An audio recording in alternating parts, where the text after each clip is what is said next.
Allow me to recapitulate on our talk last week. I will rush through the points so that we can underline this and that.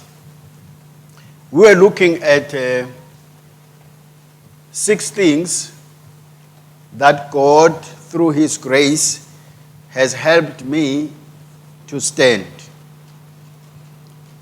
I was sharing in that tone just to give an encouragement to you. It's not just in the Bible, but God is able to keep you standing. Amen.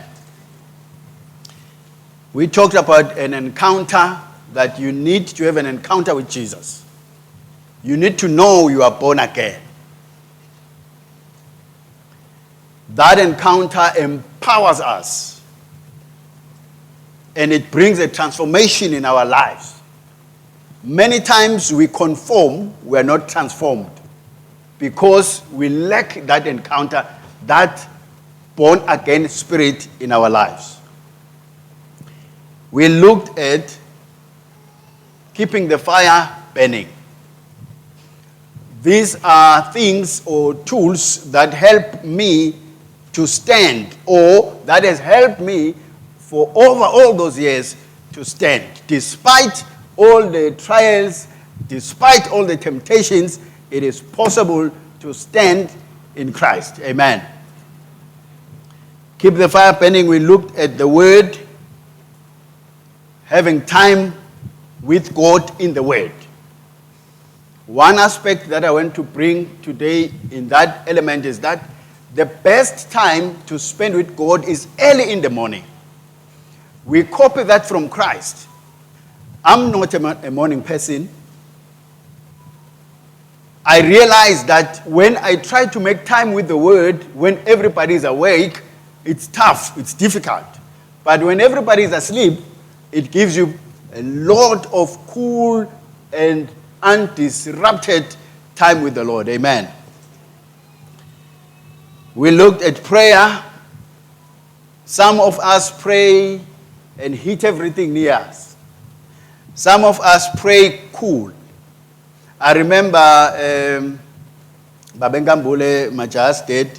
He says when he prays, he takes his chair, put it here, sit down, take another chair, put it there.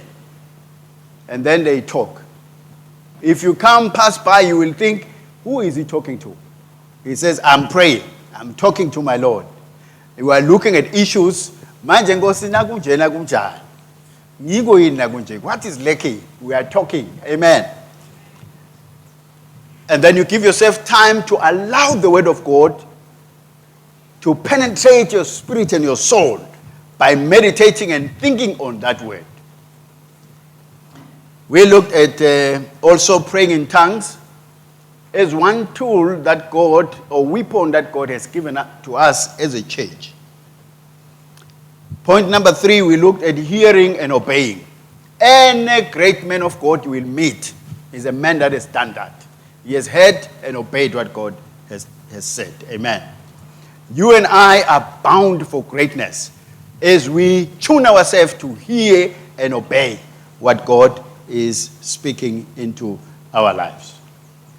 We look also at setting boundaries that put fences around you, a fence that will protect you, because there is everything out there. You need to put the fence so that you can see, because this thing is encroaching. I need to do something about it. Amen.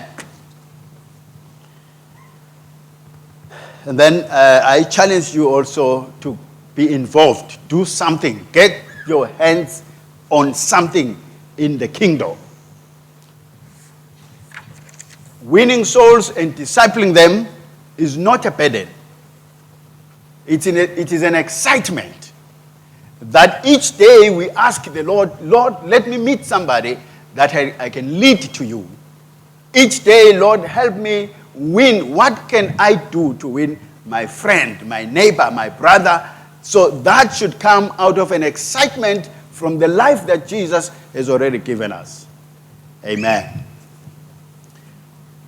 Today, by God's grace, May I start by asking you, Bazalwane, if you can, to stand with me. If you can, may I humbly ask you to stand. Opening our Bibles in the text of Ephesians chapter 6, and we are going to read verse number 13. If you are ready to help me read, please read. Ephesians 6, verse 13. Therefore, put on the full armor of God, so that when the day of evil comes, you may be able to stand your ground, and after you have done everything, to stand. Please repeat that verse, Sisi. Therefore, put on the full armor of God, so that when the day of evil comes, you may be able to stand your ground, and after you have done everything, to stand. After we have done everything to, that is the reason I've requested you to stand. When Jesus comes back to take his church, may he find you and me standing. When trials and tribulation come, may they leave you standing. When temptations and trials come and hit your life, may they leave you standing. This shall be your testimony too, like Paul. I have fought a good fight. I have finished my course. I have kept my faith. This is your life. This is my life until Christ comes. My prayer today is that may God keep you standing. May God keep us standing until the day he appears on the sky. Amen. You may be seated, Bazalwane.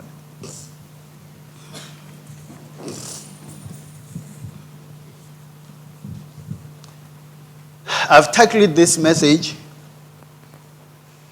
Remain Standing. Amen. That means maybe we should not have taken our seat and remained standing. What does it mean to remain standing? It means to arrive alive. Remaining standing means arrive alive. Many may arrive, but we need to arrive alive.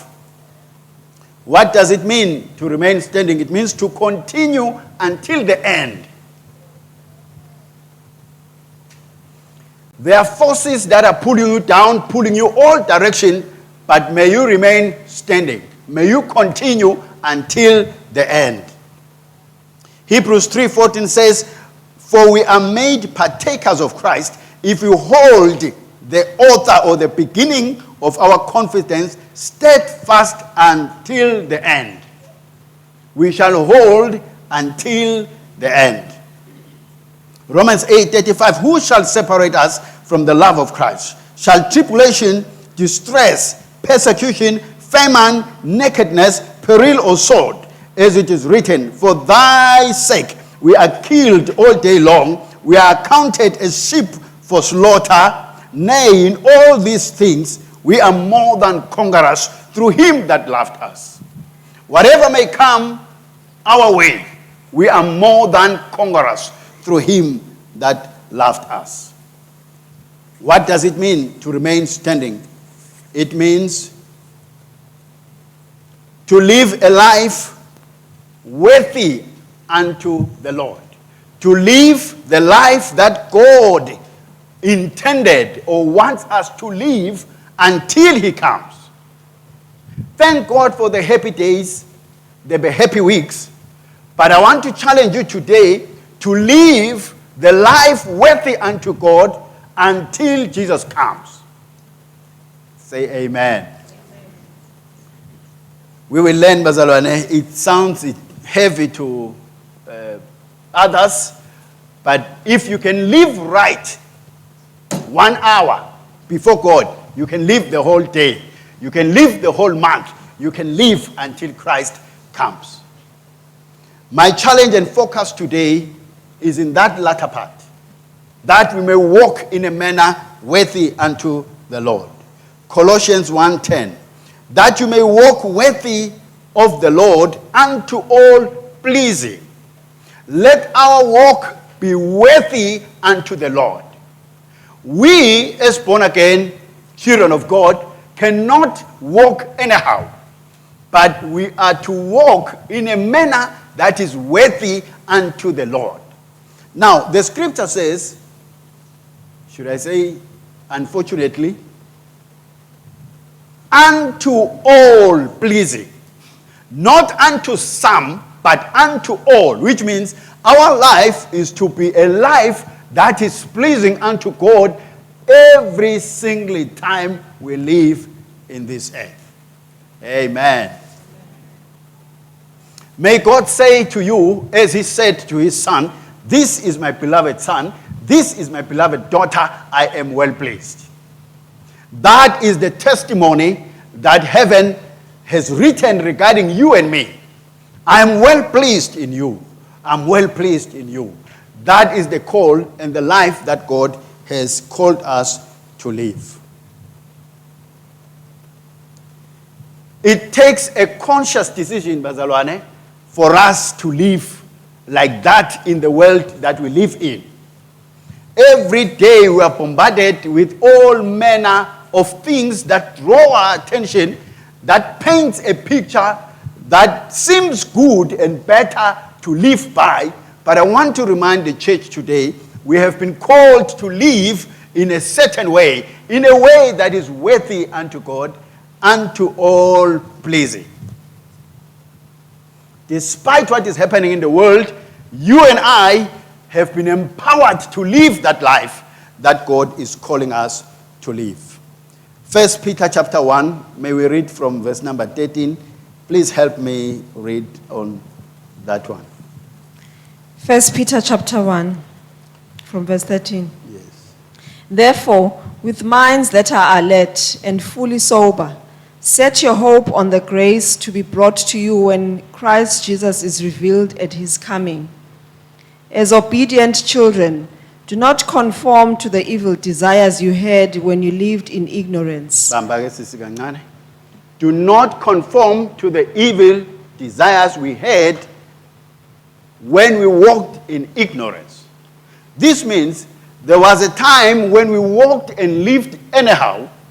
Now that we have come to Christ, our God is saying, do not conform to that life. Then he's calling us, if we are not conforming to this life, he's calling us to conform to a certain life. May you continue this. But just as he who called you is holy, so be holy in all you do. Bamba. That is our call, Bazalwan. God cannot set any lower standard than that, because that is who he is. And he's calling his children to who he is. Maybe you would think God would say, as I am holy, you can be a little holy. But he's calling us to say, as I am holy, I'm calling you to the same holiness. That is the call. It's a high call, but that is the call for every child of God. Now, we have a small dilemma here, Bazala. When you read from Romans chapter 7,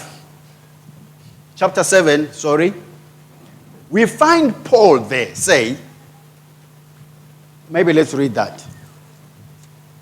Romans chapter 7. Romans chapter 7, verse 14. Okay, thank you. We know that the law is spiritual, but I am unspiritual, sold as a slave to sin. I do not understand what I do, for what I want to do I do not do, but what I hate I do. That's the dilemma we're in. God is calling us to a life of holiness. We find ourselves living in a body, in a body of flesh, in a body that is carnal, in a body that makes us do things we don't want to do, and the things we want to do, we find ourselves helpless to do. When God sent the law actually made sin alive in us. It brought the desires of everything that God said we shouldn't do. Those desires came alive in us. When God said, "Thou shalt not do this," there was something asleep that came alive and wanted to do exactly what God says we shouldn't do. So the things we want to do, we are not able to do. The things we don't want to do, those are the things we find ourselves doing. And God has called us to this high standard of holiness. We are carnal. We are not able to do the things we want to do. How do we bridge that gap? How are we able to live the holy life that God is calling us to live when we feel weak to obey what God commands us to do? It's a pity, bazalwane, may I say, that many of Christians today do not think that it is possible for a Christian to live a holy life. We use the word holy when we address God and how beautiful He is. We don't translate it into the way that we should live and walk. Because of the things that is happening in the world, we have conformed and even convinced ourselves that it is not possible to live this life. You have tried once and fall, and then you think this is not possible. I'm calling you today to say, God has called us to live a holy life, and He has empowered us to live that life. And this world is yet to see a generation that is committed to the Word of God, that has allowed Christ to live in us and live the life that He has commanded us to live. Because the life of a Christian, no man can live. Only Christ can live that life. So how do we bridge that gap when we feel weak and God has called us to a life of holiness?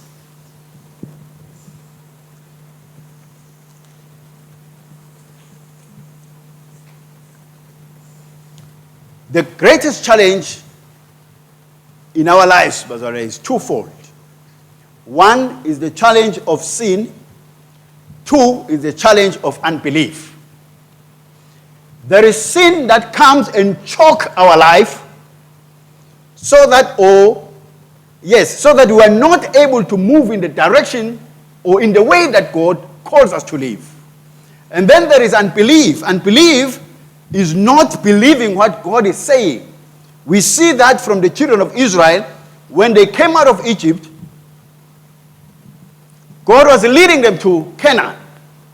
But along the way, they say, we are not able to possess that land. Set us a new leader. Let us go back. God has said, this land you shall conquer. This land is good for you. Unbelief says we are not able to do that.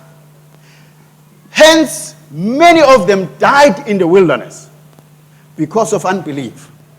It blocked them from the promise. It blocked them from the providence that came from God. So we need to consciously tune ourselves to say, despite what I see, despite what I feel, I believe what God says. Because God sees far better and far further than we can see. We cannot walk from the standpoint of what we see. We need to believe what God says despite what we see. Many times what we see is contrary to what God is saying. But make up your mind, Sandile Matsebula, make up your mind, my brother, my sister. It doesn't matter what I see. I believe what God says. As we study the word, we are able to see what God says, feed ourselves on what God says.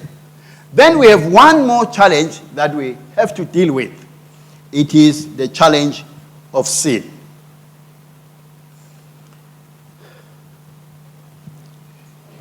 Sin chokes our faith.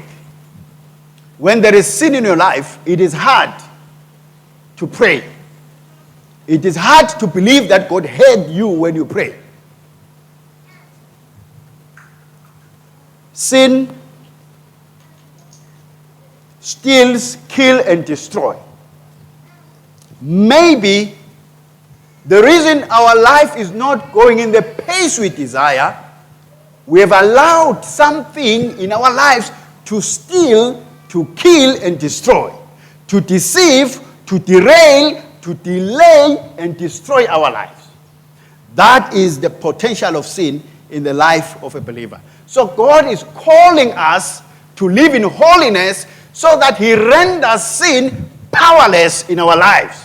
Sin cannot find a way to operate in our lives when we walk by the standard of God.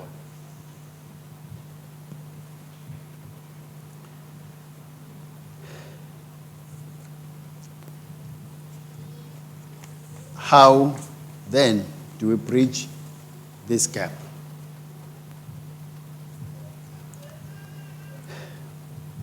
May we go to 1 Peter, Sisi.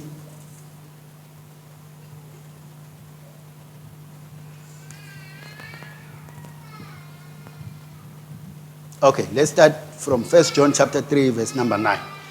Now, I wish now to take this time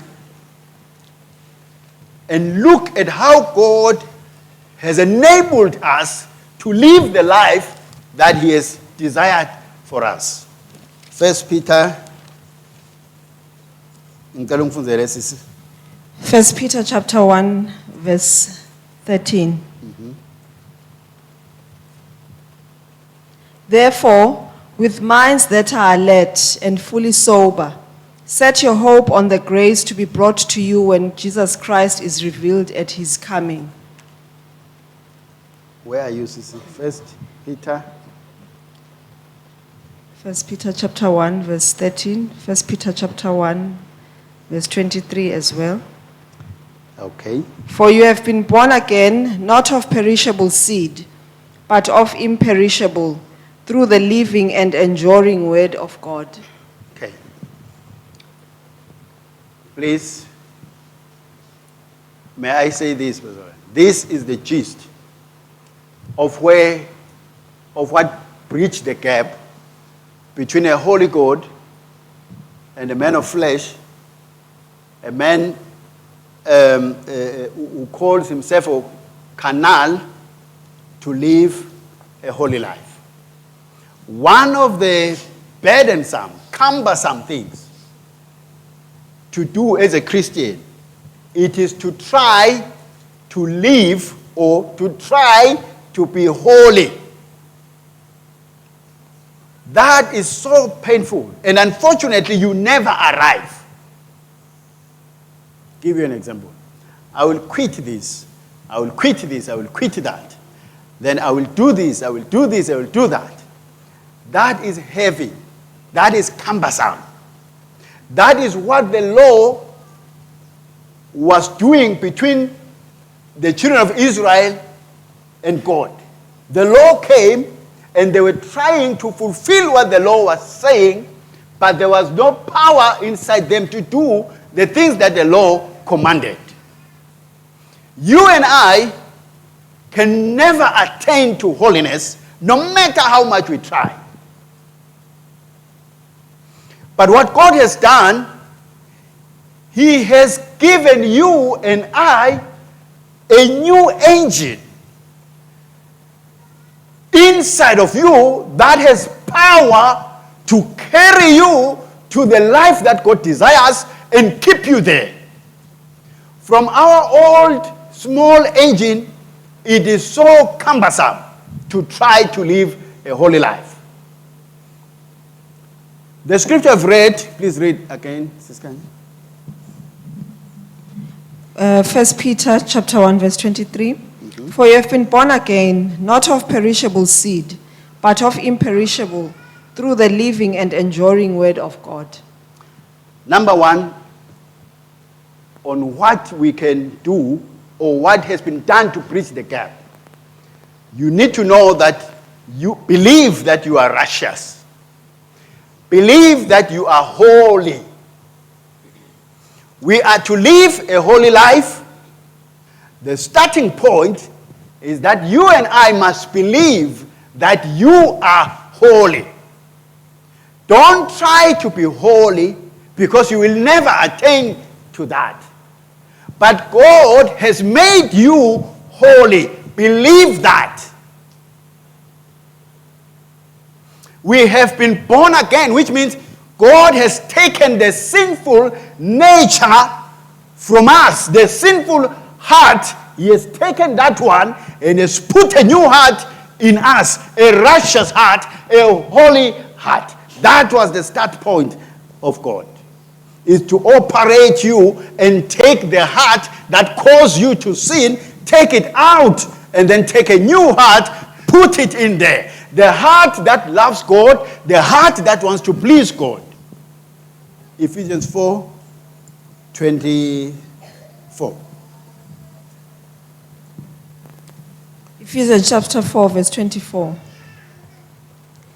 And to put on the new self, created to be like God in true righteousness and holiness. Verse 24. And to put on the new self, created to be like God in true righteousness and holiness. Watch this, brother. Are you getting that? Okay, please read 23 and then 24 so we can get where Paul is coming from. Okay. You were taught with regard to your former way of life to put off your old self, which is being corrupted by its deceitful desires. Sure. To be made new in the attitude of your minds, and to put on the new self, created to be like God in true righteousness and holiness. You are to put on the new self. You are not to try to make yourself new. Because the trying of making yourself new, you will never arrive. But ours is to put on the new self. There is a new you that God has created. He is saying, for you to live the way that I am calling you, I have created a new you. Let's see how the new you looks like. Please read. Repeat 24, ma. And to put on the new self, created to be like God in true. The new self is created, just like Adam was created. The new self is created by God. Correct? And to put on the new self, created to be like God in true righteousness and holiness. This new self is created to be like God in true righteousness and holiness. You don't need to go and manufacture holiness somewhere. God says, I have created a new you who is like me in true righteousness and holiness. Then he's calling you and I to put on that new self. The reason we are defeated, the reason it's so hard, it's because we are trying with an old self without putting on the new self. The new self is created to be like God in righteousness and holiness. So if you desire to live a righteous life, believe you are righteous. Believe you are holy. That is the starting point. The reason I don't want sin in my life is not because I'm trying to be holy. It's because I have been made holy. It's because I'm already clean. I'm already white. I don't want any spot in my life. Amen. Amen.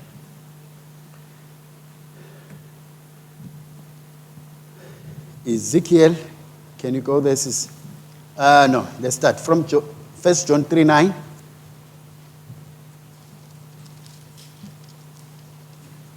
First John chapter 3, verse 9. Yes.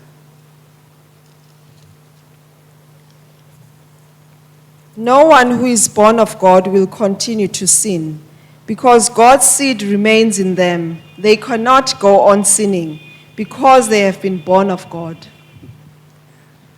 Okay. I open this. No one who is born of God will continue to sin, because God's seed remains in them. They cannot go on sinning, because they have been born of God. This is good news, Brother. Amen. This is wonderful news. He is saying the reason we don't sin, it's because God's seed abides in us. As if 1 Peter 1:23, being born again, not of corruptible seed, but of the incorruptible seed, which is the word of God. No one who is born of God will continue to sin because God's seed abides in him. So the seed that God is talking about is the nature of God that abides inside us. It is the power that enables us to say no to sin and run with righteousness. We cannot keep on or stay in sin because there is a nature in us. There is something new that has been born in us that cannot allow sin to reign or live in us. Ezekiel 26:26. 36.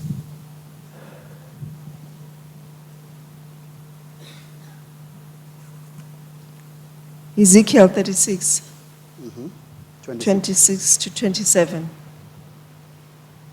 I will give you a new heart and put a new spirit in you. I will remove from you your heart of stone and give you a heart of flesh. And I will put my spirit in you and move you to follow my decrees and be careful to keep my laws. I will give you a new heart. Please read that one again, Sister. I will give you a new heart and put a new spirit in you. Watch. I will give you a new heart. I will put a new spirit in you. When you received Christ to be your Lord and Savior, that's what happened. God operated you and took that old, sinful, stubborn heart and threw it away. Then he put a new heart in you and put a new spirit in you. I will remove from you your heart of stone and give you a heart of flesh. And I will put my spirit in you and move you to follow my decrees. I will put my spirit in you, and my spirit in you will cause you to follow my decrees. Are you with me, Bazara? Amen. My spirit, the new heart, will enable you to walk in my ways. The new spirit will cause you to live in the life that I've called you, that be you holy as I am holy. Amen. We cannot attain to that from our own ability, but I want to say to you, God has done all of that. He has operated you and given you a new heart so long as you have accepted Christ to be Lord over your life. So you have a new heart. You have a new spirit. And that heart looks like God, created in the likeness of God, in righteousness and true holiness. That thing is inside you. You are walking with a new heart. You are walking with a new engine that will empower you to rise up and live the life that God is commanding us despite the sinful generation we live in. Amen. So our starting point is to acknowledge that I am holy, I am righteous. So long as I've accepted Christ in my life, God has put in me a righteous heart, a holy heart. So the attitude now is not from an attitude of defeat, trying to be holy. It's an attitude from victory, keeping ourselves from the death that comes from the world. Amen. Amen. I think let's try this last one. It's 2 Corinthians 5:25.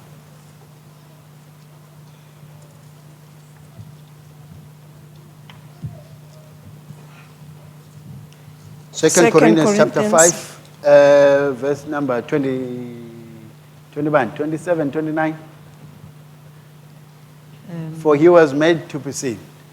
17, verse 19, 21. 2 Corinthians 5. chapter 5, Yes. verse 21. God made him who had no sin to be sin for us, so that in him we might become the righteousness of God. God made Christ, who knew no sin, he made him to become sin for us. So that we who were sinful may now become the righteousness of God in Christ. This means we have swapped positions with Christ. Amen. Amen. Our sinful nature, our sinful life, God swapped position with Christ. We were sinful, Christ is righteous, no doubt about that. But when God did that, he did it so that you can now take the place of Christ, because Christ took our place. Amen. He took our sins, paid for our sins, rose on the third day, and he left us with righteousness. Everywhere you go, know that I am the righteousness of God. Because Christ took my place, I have taken Christ's place. Amen. Amen. So the righteousness that you have is not just your righteousness, but it's Christ's righteousness. God does not have another righteousness. It's righteousness. Another, no. He gave you his righteousness. That is the one that we have. Believe that you are righteous. Believe that you are holy. That is the starting point for us to live in this world the life that is well-pleasing unto God.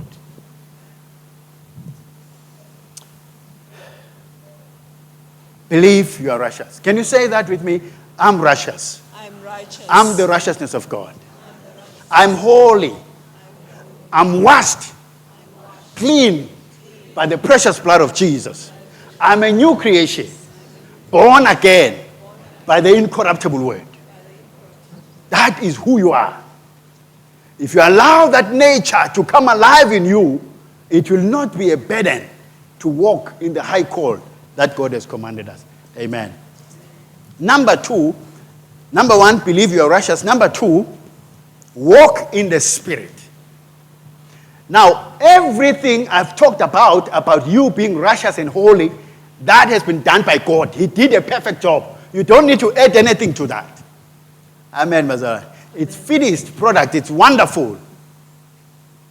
But now, he calls us to walk in the Spirit. Galatians 5:16.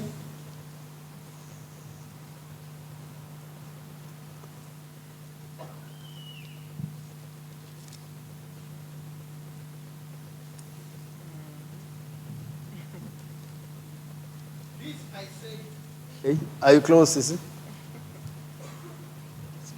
Going there, getting there. Thank you, thank you.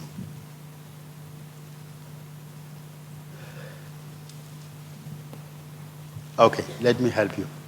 Galatians 5:16, this I say then, walk in the Spirit, and you shall not fulfill the lust of the flesh. You are a righteous person. You are a holy person. It's complete. It's done. That's why some people wish, he has walked with Christ, and then he says, I wish God took me that day when I got born again. You get something like that. I wish God took me that day when I got born again. Why? Because at that time, at that moment, that person knew. He got the peace, the joy inside him. Their sins are no longer with them. They are righteous, they are holy. But now, Bazalwane, should we pray that prayer that, Lord, take me when I get born again? I don't think somebody is ready for that prayer now. We are to walk, Bazalwane. We are to remain standing, Bazalwane, until Christ comes. We have been made right, we have been made holy. Now here is where we need to master this thing, so that that devil cannot find a place in our life. Walk in the Spirit. Walk in the Spirit, you shall not fulfill the desires of the flesh. They are desires of the flesh because you and I are living in the flesh. So this flesh has its own desires. The Spirit inside has his own desires. But then the scripture says, walk in the spirit, you will not fulfill the desires of the flesh. So the secret here is not trying not to sin. Akusikuzama kugangatha letinhloko tetono letvelako, uyabona msozana. But forget about those things. Walk in the spirit. You will not fulfill the desires of the flesh. How do I walk in that, in the spirit? Romans 8:4, okay, that the righteousness of the law might be fulfilled in us who walk not after the flesh, but after the spirit. When we walk after the spirit, the righteousness of the law is fulfilled in us, or we maintain our righteousness. Walking in the spirit means to yield to God, to allow the spirit to dominate your life, to allow the spirit to rule over your life. How do I do that?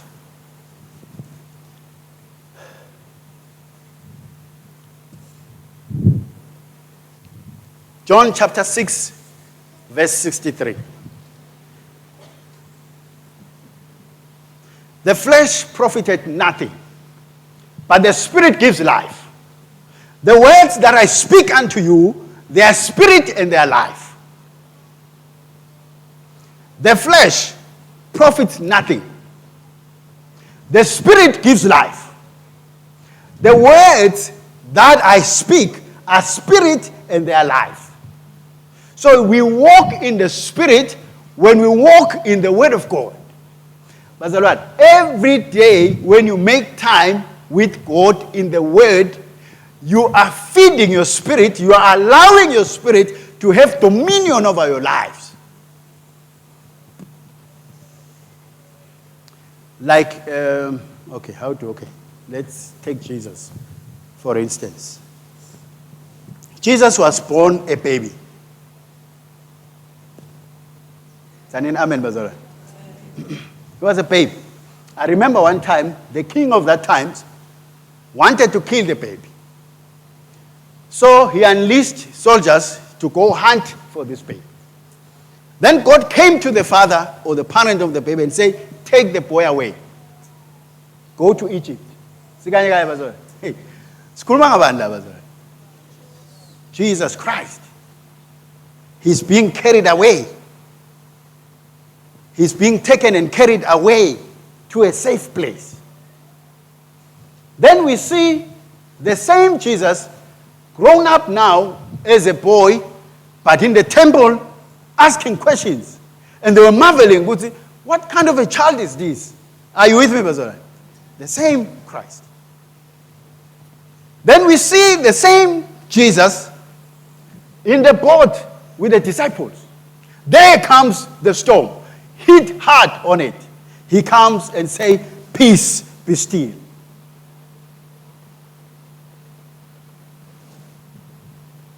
He's the same one who was a baby being carried away. He was the same one as a youth asking questions. He's the same Christ that has now taken dominion. That is the picture of you and me. When we are being defeated, hit down by sin and temptation and every trial and tribulation, when it comes and hits us down, we still are righteous. We still are holy. But there is a baby Jesus inside us. Are you with me, Pastor? We need somebody to carry us to safety. Now, when we spend time with God every day, it's not because we don't know or have other things to do, but we realize this is where our life depends. I have to feed this baby to grow. Are you with me, Pastor? So as we feed on the word and we grow in our spirit man, the Christ who was a baby is growing. Before long, the same Christ who was a baby is now standing up and saying, peace, be still. When we make time with God, Bazalwane, our spirit grows. That is how we walk in the spirit. We allow the Spirit to have dominion of our lives by feeding the Spirit so that he can grow and take charge of our lives. It is not a problem at all to deal with sin when the Christ has grown up in our lives.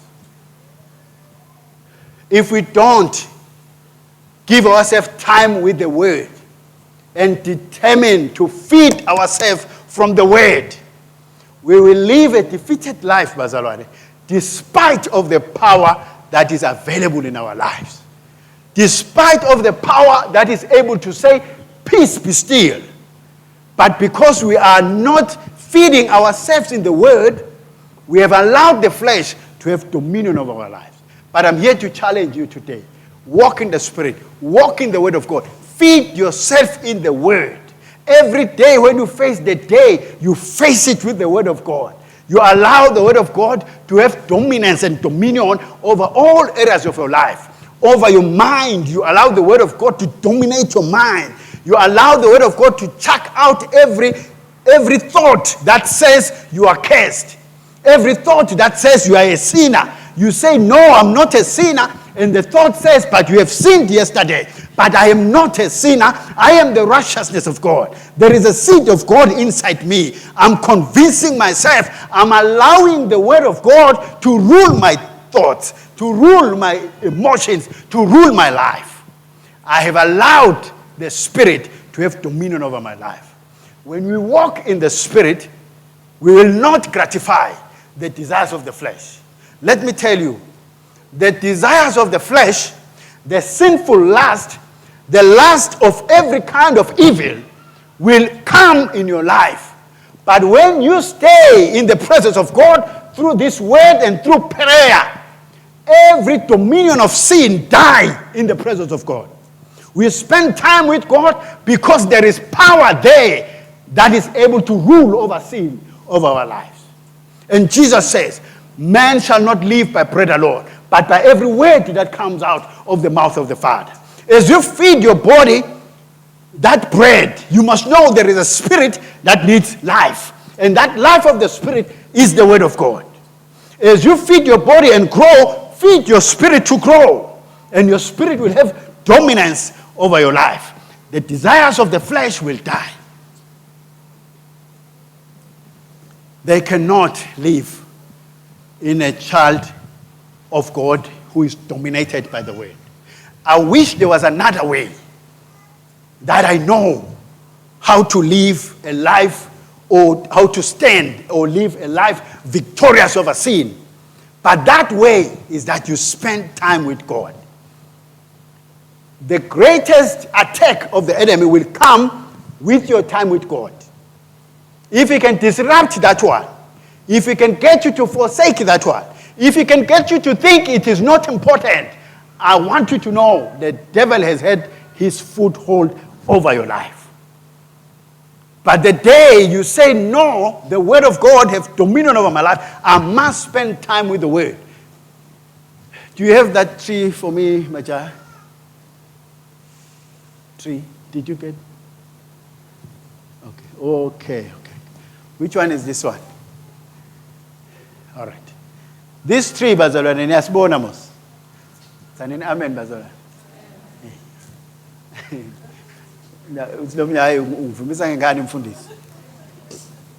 This tree,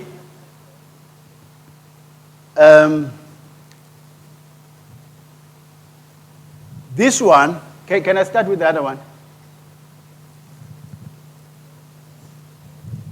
Okay, good. Can you see this one? Okay,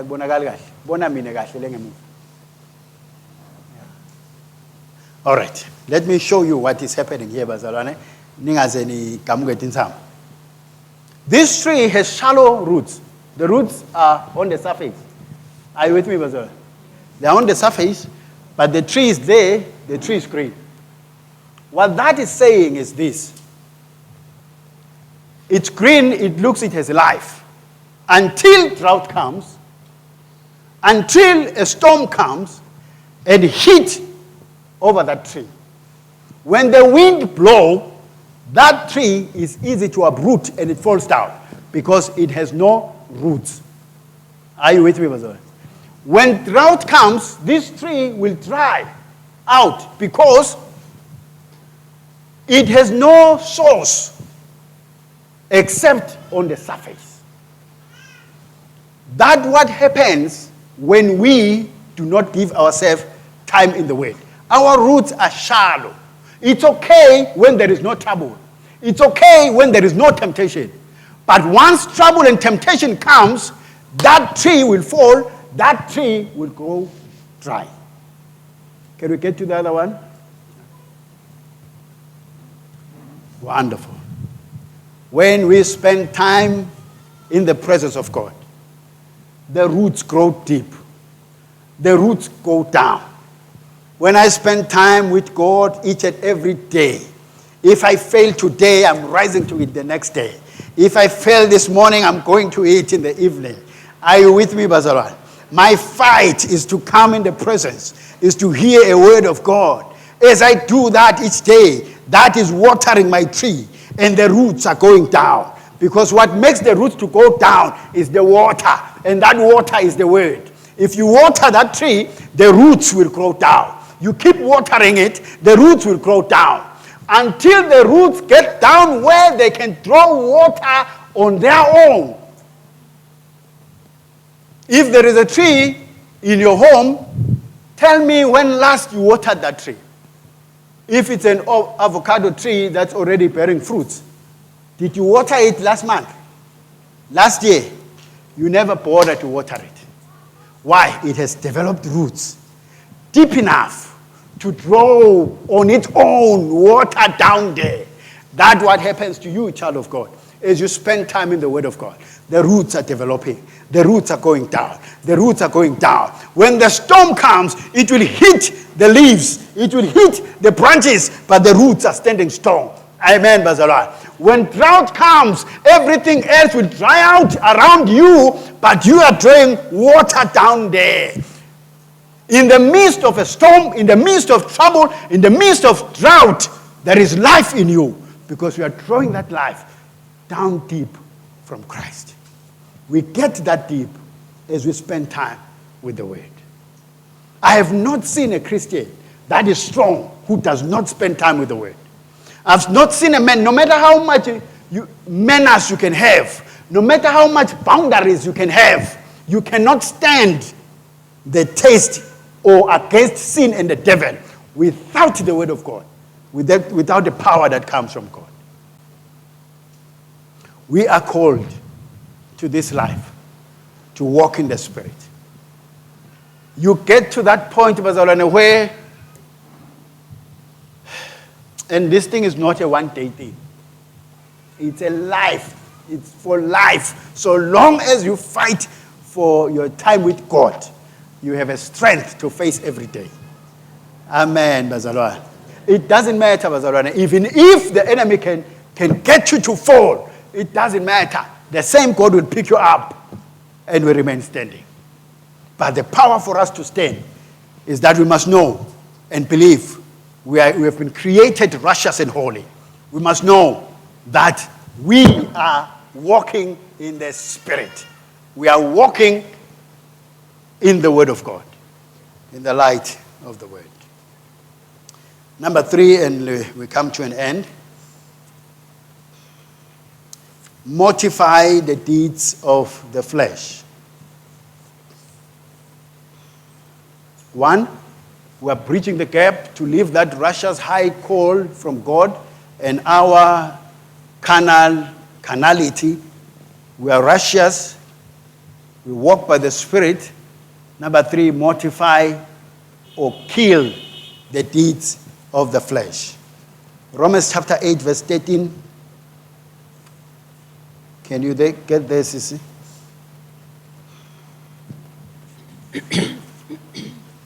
Romans chapter 8, verse 13. For if you live according to the flesh, you will die. But if by the Spirit you put to death the misdeeds of the body, you will live. Please come again. For if you live according to the flesh, you will die. But if by the Spirit you put to death the misdeeds of the body, you will live. If by the Spirit you put to death. To mortify is to put to death. It is to kill the deeds of the flesh. Kill those deeds that come in your life. Maybe somebody has just got born again. There are habits of sin that are there. Maybe some of us, we have long time been born again, but we have been entangled by that now. The scripture is calling us to mortify that. Put that thing to death. Kill those things. Amen. Now, how do you do that? Number one, repent. To repent is to change your mind. Repent is a good word. It's a wonderful word. It says, change your mind about it. How do I change my mind? I'm saying this thing shall not continue to live in my life. Amen. So, I don't need to count sins, but if there is a sin in your life, you should know. I'm not asking you to go and fish for sins and think, oh Lord, what could it? Oh, Gosiam. Then we start to say, oh God, what is the sin? Maybe I did it and I didn't know. Forget about the sin you did and you didn't know. Are you with me, Bazara? The Spirit of God inside you will tell you when you sin. Amen. He will tell you. He knows you. What I'm talking about, He has already told you. So forget about trying to think what could have. No. The Spirit will bring it to your attention that you have not done right here. So that is what I'm saying, Bazarane. We are called to repent of that.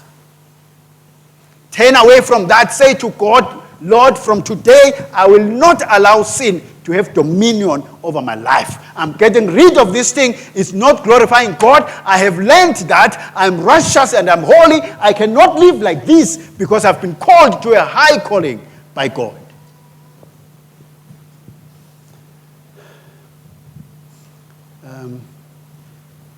There were two of my employees some years back. So they colluded and stole some property in the workshop. I happened to find out about it.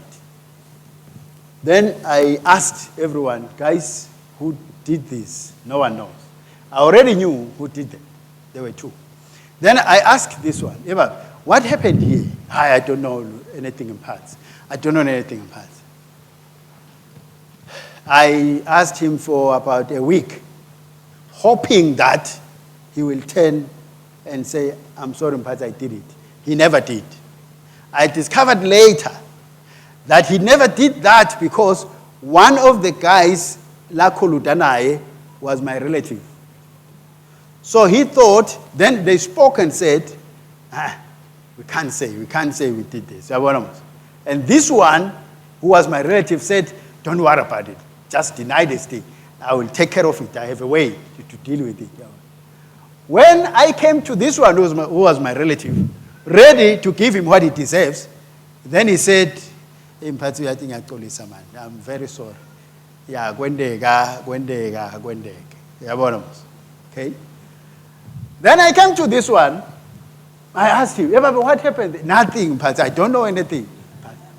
Yena is holding on to that thing. That one is repented. That's what happens with sin, Bazar. It will leave you there alone. The devil will give you all the things, do this, you want to hide this thing like that, but it Amen, Bazar. That one repented and said he was sorry.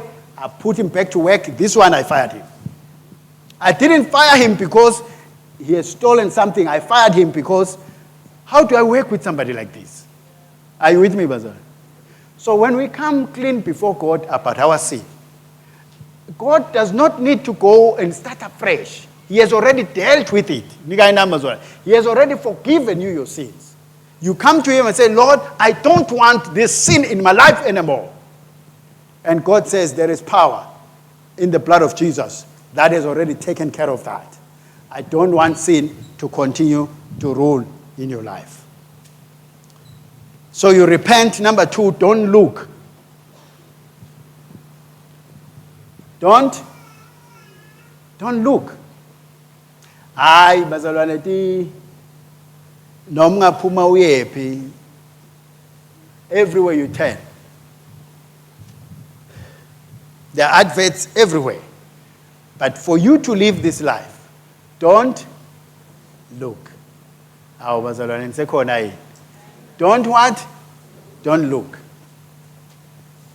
I shared last week to say, inkosi solo yadala abantu futhi labanye ithatha isikhathi sabo nje idala. Angisho bazalwane. Ngeke kuphele lokho bazalwane. Amen. Ngeke kuphele. If you are a married man, thank God for the wonderful woman that God has given you. Actually, you don't marry looks. You marry the life. The life is beautiful. It's awesome. Amen, bazalwane. As you live to work, as your husband lives to work, your wife lives to work, there is a lot of things that is there. I'm saying for us to live to the standard that God is calling us, don't look. The eyes don't get permission from you to look. They just do it. So you are permitted to look once. When you look again, that is the look I'm talking about. The look once, you can't control it. But then, are you looking again? I'm saying, once you see once, you just remind yourself, I don't look. Amen. I don't look. Amen. I'm attaining to that high calling that I've been called from heaven. Amen.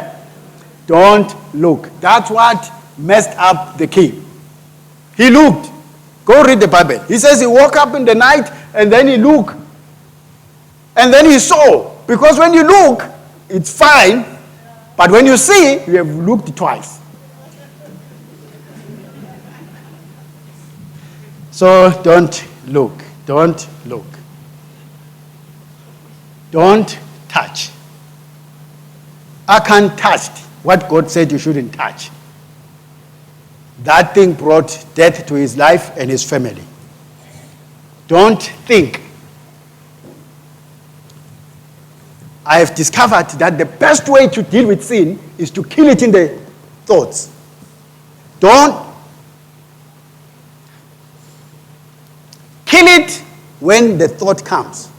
I don't think that. Are you with me, Bazara? I don't think that. Once you entertain that, it will lead you to something else. And let me tell you, you will never gratify a desire or a sinful desire until you sin. You will never. So it will lead you one to the other, one to the other, one to the other, until it has put you down to sin. So don't think. I don't think that. Don't hide. This one I have found to be the most important one in all of those. Don't hide. If you happen to fall into sin, don't hide.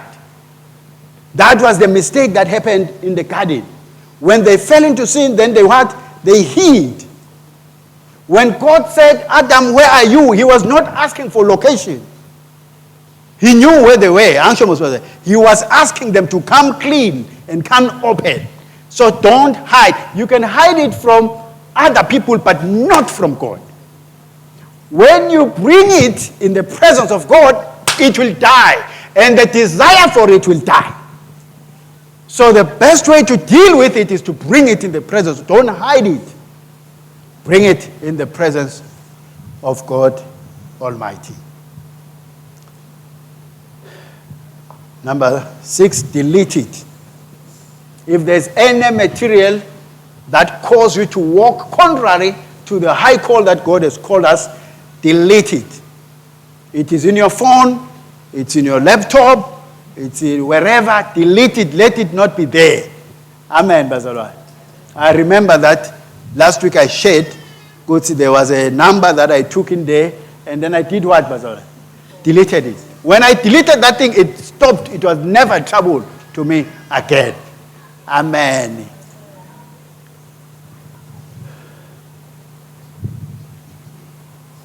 If it calls, fast and pray. Fast and say, Lord, I don't want this sinful habit in my life.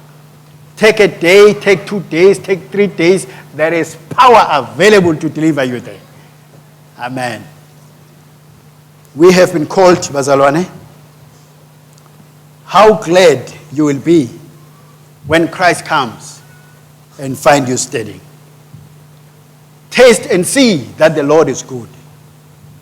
There is a life, there is a peace, there is a joy that is awaiting for you that's being robbed by the sins and the habits of sins in our life.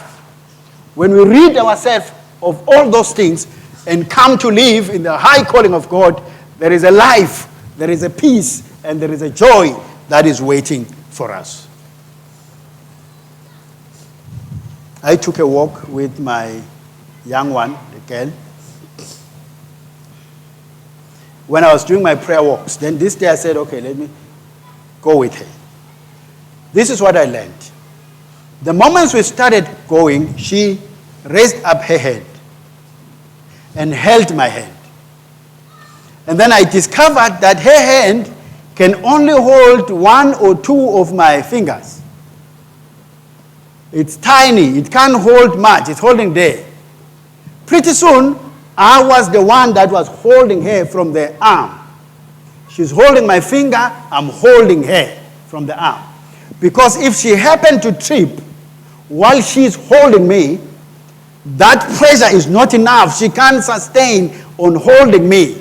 But if I'm holding her, despite what trips her down there, she cannot go down because I'm holding her. And the lesson that God taught me is that, don't worry. All you need to do, raise up your hand. I will hold it. When you lift your hand, God will hold your hand. We are not trying to hold on to God so that we don't fall. We remain standing. I want you to know God is holding your hand. It doesn't matter what happens in your life. Even if you may trip, the same hand that's holding you will lift you up. God will not let you fall. God will keep holding your hand until the day He appears on the sky and say to you, well done, my wonderful daughter, my wonderful son. Let us pray. Maybe you are here today, you have never made Jesus the Lord of your life, or you did and then you went back. May I challenge you today, no matter who you are or what you have done, you are accepted by God when you put your faith in Jesus Christ to take away your sins. If you are here today and say, Lord Jesus, save my life, forgive my sins, please raise up your hand. I want to pray with you. Raise it up and then lift it down. God bless you. God bless you. God bless you. Are you here and you want to say, Jesus, be Lord over my life? Lift up your hand and join these other ones. Amen. Father, we thank you and appreciate you this morning. We give you praise. Glorify Jesus in our lives. Thank you, Lord, for the life of God inside us. Thank you that you are living inside us. And we are not worried because there is power inside us to walk in the call that you have called us. We declare we are holy. We are righteous. Christ lives in us. In the mighty name of Jesus Christ. Be glorified, our God, and be magnified. In Jesus' name.